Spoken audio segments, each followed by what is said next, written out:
हमारे पास 3 प्रोडक्ट होते हैं। एक बैंकिंग सरोगेट होता है, यानी एबीबी सरोगेट कहते हैं उसे, राइट। एक होता है टर्नओवर बेसिस और एक होता है GST basis, right. GST, ABB और turnover basis, right. Turnover basis और जीएसटी बेसिस जो होता है वो आपके मार्जिन पे डिपेंड करता है। आप बिजनेस लोन का मतलब ही एक कंपनी की जो सेल होती है उसके ऊपर कैलकुलेशंस होती हैं, कंपनी की सेल्स के ऊपर कैलकुलेशंस होती हैं।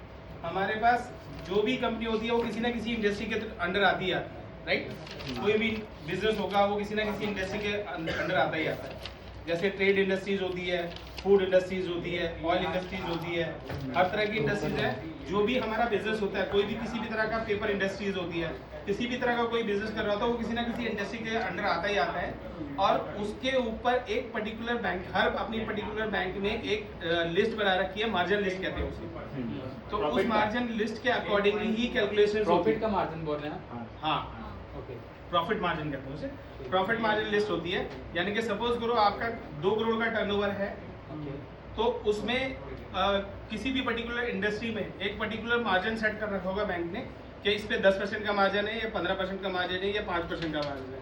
एफएमसीजी जो होता है, एफएमसीजी भी एक इंडस्ट्री आपको पता ही है। एफएमसीजी में भी जो मिनिमम नॉर्मली मिनिमम से 5 से 10% का मार्जिन होता है, उसमें सबसे मिनिमम मार्जिन होता है एफएमसीजी में। तो हमारे पास जितनी भी इंडस्ट्रीज होती है वो इंडस्ट्री लिस्ट होती है हर बैंक के पास, हर एनबीएफसी के पास। उसके बेसिस पे मार्जिन सेट किया जाता है और उसके बाद ही कैलकुलेशंस निकलती है। ये होता है जीएसटी एंड टर्नओवर बेसिस पे जो इनकम होती है, ठीक है। अब हमारा बचता है ABB, average bank balance, right. Average bank balance पे के बेसिस पे हम लोग मार्जिन सेट नहीं करते, उसमें नॉर्मल कैलकुलेशंस होती हैं। जितना आपका एबीबी आता है उसमें से नॉर्मल ऑब्लिगेशन माइनस करने के बाद, यानी पहले हमने 6 महीने का ऑब्लिगेशन निकाला, सॉरी एबीबी निकाला, एबीबी में से हमने मंथली एबीबी निकल गया, उसके बाद उसकी मंथली इनकम हो गई एक तरह से, यानी डिवाइडेड बाय सी कर दी, मतलब एवरेज आ जाएगा उसका कि भैया आप 6 महीने का आपका ये एबीबी निकल रहा है। उस एबीबी में से आपकी ईएमआई माइनस कर देंगे, जो भी ईएमआई होगी, राइट। उसमें से ईएमआई माइनस कर देंगे, जितना बचेगा उसको डिवाइडेड बाय पर लाख ईएमआई कर देंगे। मैं फिलहाल के लिए बता देता हूँ आप लोगों को।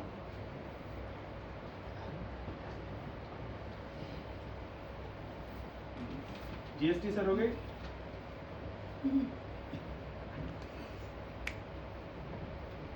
टर्नओवर सरोगेट और एबीबी, ठीक है।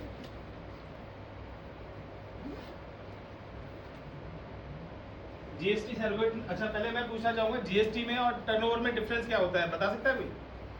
जीएसटी और टर्नओवर में जीएसटी में बताइए।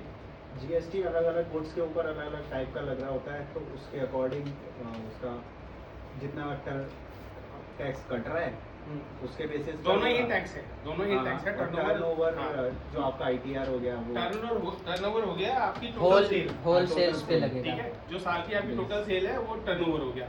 जीएसटी भी it's a total sale, but वो आपकी इंक्लूडेड है, डिपेंड करती है कि हम कैसे कैलकुलेशन करें। जीएसटी आपके टोटल अमाउंट पे ही लगती है जीएसटी, तो वो भी टर्नओवर का पार्ट है। लेकिन जीएसटी और टर्नओवर में डिफरेंस ये है कि हम जो जीएसटी कैलकुलेट करते हैं वो मंथ टू मंथ करते हैं, और टर्नओवर कैलकुलेशन जो होती है वो फाइनेंशियल ईयर के अकॉर्डिंगली होती है, राइट।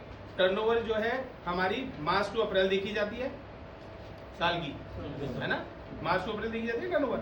और जो जीएसटी जो देखी जाती है वो हमारी मंथ टू मंथ देखी जाती है, यानी कि लास्ट 1 ईयर की। सपोज अभी जून चल रहा है, हम मई से मई की पिछले तक की जितनी होगी उसे जीएसटी काउंट करेंगे हम लोग, राइट। दोनों में लोन कौन सा ज्यादा लगता है? तीनों में बेटर जीएसटी है, क्यों? बट ऑफ वैसे है कि मेरे हर महीने में ग्रोथ होने के चांसेस ज्यादा होते हैं। सपोज मेरी इस साल जो अगर मैं मार्च टू मार्च कैलकुलेट करूं तो मेरी जो इनकम थी वो थी 1.5 करोड़, राइट। तो मैं कोशिश करूंगा कि और ज्यादा हो, तो आने वाले टाइम में जो होगी वो आगे बढ़ेगी। तो बेटर ये रहता है कि हम लोग जीएसटी के बेसिस पे प्रोसेस करें फाइल को, तो ज्यादा अच्छा बनता है। और उसमें क्या डॉक्यूमेंट चाहिए होंगे? मैं वो सारा आऊंगा अभी, ठीक है। तो जीएसटी और टर्नओवर में डिफरेंस क्या है? सिर्फ उसकी कैलकुलेशन एक मंथ के basis, month two month count होती है, और फाइनेंशियल जो टर्नओवर के बेसिस पे होता है वो फाइनेंशियल ईयर के अकॉर्डिंगली काउंट होता है। ये डिफरेंस है। अब दोनों में ही मैं बता देता हूँ, जीएसटी एंड टर्नओवर में दोनों में ही हम लोग मार्जिन के बेसिस पे कैलकुलेशन होती है, ठीक है। अब जैसा कि मैंने बताया, हर बैंक की अपनी एक मार्जिन लिस्ट होती है। उस मार्जिन लिस्ट में जैसे किसी का 5% है, किसी का 10% है, किसी का 15% है, किसी का 20% है, इस तरह से मार्जिन लिस्ट होती है। चल वो है हाँ मिल जाएगा। दिखाने का कुछ काम ही नहीं है।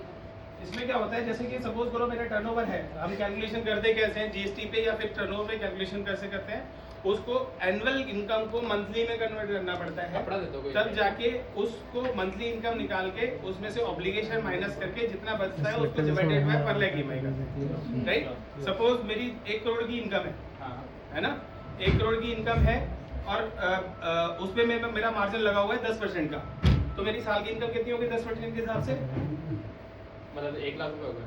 1 लाख रुपए हो गया, राइट। 10% के हिसाब से 1 लाख रुपए की इनकम हुई मेरी साल की। 10% 10 लाख हो गया। 10 लाख रुपए, सॉरी 1 करोड़ की 10 लाख रुपए होगी, हाँ, तो 10 लाख रुपए के हिसाब से होगी। 10 लाख रुपए में से हम उसको फिर डिवाइडेड बाय 12 करेंगे, क्योंकि एनुअल है वो। हाँ हाँ तो मंथली इनकम आ रही है 80,000 के समथिंग आएगा। हाँ, तो जितना भी आएगा 80,000 के करीब, 80,000 में से फिर उसकी ईएमआई कितनी चल रही है कस्टमर की, वो 80,000 में से माइनस हो जाएगी, मंथली ऑब्लिगेशन जो होंगी मंथली इनकम में से माइनस हो जाएंगी, जितना बचा उसको डिवाइडेड बाय पर लाख ईएमआई कर दिया, जैसे पर्सनल लोन में करते हैं हम लोग। अच्छा okay. That is the simple calculation. मतलब प्रॉफिट आप कहाँ देखते हो, आईटीआर में देखते हो कितना प्रॉफिट? प्रॉफिट तो मार्जिन आ गया ना, जो मार्जिन है वही प्रॉफिट है। तो दिखाता कहाँ है?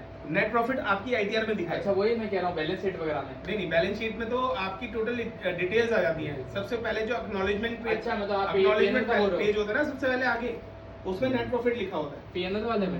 नहीं, एक्नॉलेजमेंट सबसे पहले आईटीआर का जो फर्स्ट पेज होता है, अच्छा ओके हाँ। उसमें जो लिखा होता है income from business net profit इतना, वो नेट प्रॉफिट दिखाता है। वैसे तो कंप्यूटेशन इनकम में भी आता है, कंप्यूटेशन इनकम में भी लास्ट में नेट प्रॉफिट दिखाते हैं कि भैया ये सब चीजें काट के इतना नेट प्रॉफिट आता है, ठीक है। तो नेट प्रॉफिट डिवाइडेड बाय 12 और नहीं, टर्नओवर, अच्छा। नेट प्रॉफिट नहीं। नेट प्रॉफिट तो उन्होंने निकाल रखा है उनके अकॉर्डिंगली, तो बहुत सारी चीजें हैं, हाँ। उसमें डेप्रिसिएशन भी ऐड होता है। टर्नओवर डिवाइडेड बाय 12 करना है। हाँ जी, 12 नहीं, टर्नओवर का पहले मार्जिन निकालेंगे, कितना निकालेंगे? वो अकॉर्डिंग टू वो इंडस्ट्री वे- मार्जिन। अच्छा, जैसे मान के चलते हैं 1 करोड़ टर्नओवर है हाँ। और 10% मार्जिन है, तो 1 तो करोड़ का 10% को निकालेंगे, 12 से डिवाइड कर देंगे, ठीक है। वो 10 लाख divided by साल का 12 निकल गया, अब 12 से करेंगे तो महीने का आ जाएगा। हाँ, फिर महीने की उसके बाद माइनस लाख के से जो साथ ईएमआई जाएगी वो वो महीने उसमें से से माइनस कर देंगे और फिर जितना 150 बचेगा से डिवाइड कर हाँ, देंगे। किसी जितना का बचेगा percentage divided by कितना per परसेंटेज लेंगे? किसी वो का परसेंटेज आप एवरेज मान के चलिए। देखो नॉर्मली नॉर्मली कितना आप बताओ मैं एवरेज? वही तो बता रहा हूँ, एफएमसीजी जो है, जो छोटे रोजगार वाले होते Okay, हैं, ठीक है। उनके 5 से 7% का मार्जिन लेके चलो, ठीक है। और जो बड़ी इंडस्ट्रीज होती हैं उनका 10 से 15% के बीच में, इतना आप एवरेज उठा सकते हो एक का, ठीक है ठीक है। तो 12% एवरेज ले लो। हाँ, 12% एवरेज ले लो, और उसका जो छोटे रोजगार वाले होते हैं, जो एफएमसीजी वाले होते हैं, उसमें 5 से 10% ले लो। तो ये एक एवरेज सेटअप है, लेकिन इसकी एक प्रॉपर लिस्ट आती है। आप बोलोगे तो मैं किसी बैंक की लिस्ट भी मंगा के दे दूंगा, मार्जिन लिस्ट, वो आपको शेयर कर दूंगा। लगभग सभी बैंकों की लगभग सेम होती है मार्जिन लिस्ट, तो वो मार्जिन लिस्ट दे दूंगा, तो आप उस इंडस्ट्री के अकॉर्डिंगली उसे निकाल सकते हो। तो कैलकुलेशन सिंपल है, यस सर, ठीक है ना? हाँ हाँ ठीक है। अब इसी तरह से जीएसटी का होता है। जीएसटी क्या होता है? जीएसटी का हमारा total month two month count होता है।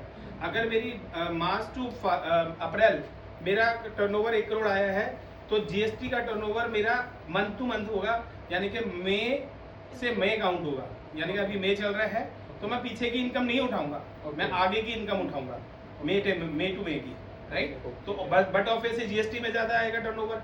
जीएसटी का टर्नओवर नॉर्मल टर्नओवर से ज्यादा आता है, अगर प्रॉपर जीएसटी बंदा फाइल कर रहा है। ओके, मतलब बिजनेस बढ़ता है तो जीएसटी बढ़ेगी। ऑफ बट ऑफ से, ठीक है।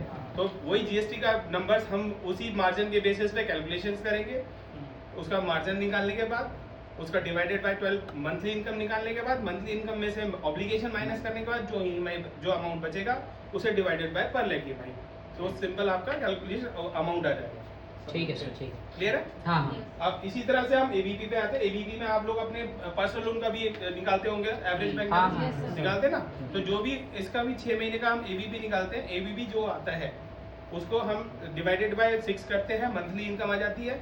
मंथली इनकम निकालने के बाद उसकी ऑब्लिगेशन होती है, उसमें से माइनस कर देते हैं, जितना बचता है उसको डिवाइडेड बाय पर लाख ईएमआई। जैसे पर्सनल लोन करते टाइम हम एक मिनिमम एबीपी चेक करते हैं, तो क्या बिजनेस लोन करते टाइम एक मिनिमम देखते हैं, वो क्या अमाउंट होता है? EMI का 1/3 होना चाहिए कम से कम। EMI का 1/3 1/3 होना कहने का चाहिए। मतलब जैसे है सपोज करो 10 लाख की EMI आपकी अगर वो बन रही है 33,000 34,000 रुपए की, हम्म। तो ABP कम से कम नहीं तो 1 90,000 रुपए के करीब 1 लाख के आसपास, 90,000 के आसपास। ठीक है, ठीक है। क्लियर है? हाँ सर। तो ये मेन छोटी सी कैलकुलेशन है, बहुत ज्यादा रॉकेट साइंस नहीं है बील, it's a very easy product. और दूसरी बात, सबसे ज्यादा हम लोग ABP में प्रोडक्ट को फाइल को प्रोसेस करते हैं। रीजन बिहाइंड इट, ABP में अगर हमारा कोई भी लोन 1 साल पुराना है तो हम उसको डीओब्लिगेट करते हैं, ऑब्लिगेट नहीं करते। अच्छा, एक सबसे साल बड़ा 12 problem। EMI पेंडिंग हो तो उसको डीऑब्लिगेट कर दें। 12 से EMI पेंडिंग नहीं, 12 EMI चलते हुए हो गए, कंप्लीट हो गए। अच्छा, 12 EMI कंप्लीट हो गया तो उसको डीऑब्लिगेट कर दें। हाँ जी, ऑब्लिगेट ही नहीं करेंगे उसको। तो सबसे बड़ा बेनिफिट इसका ही है। अगर किसी प्रोडक्ट कोई भी पर्सनल लोन